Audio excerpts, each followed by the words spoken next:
Bonjour à toutes et à tous, j'espère que vous allez bien, ça fait grand plaisir que je vous retrouve aujourd'hui pour cette nouvelle vidéo pour le résumé de l'étape 20 du Giro d'Italia 2019, le deuxième épisode tout simplement parce que le premier épisode je vous avais donc laissé sans la fin du résumé, tout simplement pour un petit sondage sur ma chaîne YouTube, et donc voici la deuxième partie de ce résumé.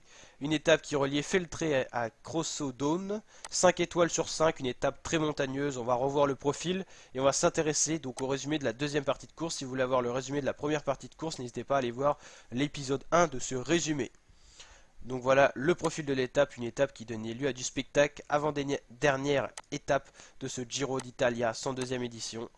Voilà. Alors, on va aller voir le classement justement de cette étape 20.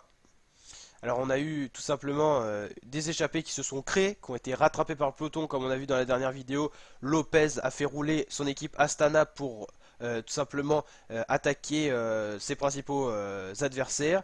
Et donc Lopez a attaqué, seuls Carapaz et Landa ont réussi à suivre. Ils sont revenus sur leur équipier qui était dans l'échappée, stratège très intelligent. Sauf que Nibali et Roglic ont réussi après l'attaque dans l'ascension, la deuxième ascension de l'étape, à revenir dans la descente. Il y a eu un regroupement général, plus d'échappées, et d'autres coureurs sont repartis pour reformer une échappée. Les coureurs qui ont reformé cette échappée sont le français Valentin Madouas, Pello Bilbao, Giulio Ciccone, plein de coureurs. Et finalement, certains coureurs ont résisté au retour des principaux favoris dans l'ascension finale. C'est le cas de Pello Bilbao, l'Espagnol, qui s'impose pour la Astana Pro Team pour la troisième victoire d'étape, si je ne me trompe pas, sur ce Giro. Deuxième, Miguel Landa. Troisième, Giulio Ciccone, le maillot bleu azzurro de meilleur grimpeur. Quatrième, Carapaz, le maillot rose devant Vincenzo Nibali, Tanel Gangert, Nieve, Madouas, Machka, Pozzovivo. A noter la contre-performance de Primoz Roglic qui a en plus perdu 10 secondes parce qu'il a été poussé par des spectateurs pour tout simplement aller plus vite. Le Giro a décidé de lui enlever 10 secondes, donc il a pris 10 secondes de pénalité, ce qui l'a encore un petit peu fait reculer au niveau du temps dans le classement général. Voilà, c'était la dernière étape de montagne. On a eu le droit à des attaques spectaculaires. Comme je vous l'ai dit, le deuxième col au programme, la Astana a complètement fait exploser le peloton. Lopez attaque, Landa et Carapaz sont les seuls à suivre.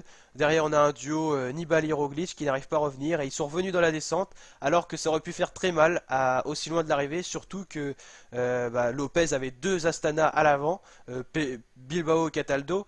Et Movistar avait Amador à l'avant. S'ils avaient pu retrouver les équipiers et faire une descente vraiment à bloc, ils auraient peut-être pu faire perdre beaucoup de temps à Nibali et à Roglic, notamment la deuxième place de Nibali et la troisième du coup de Roglic qui a réussi à revenir lors du dernier contre-la-montre.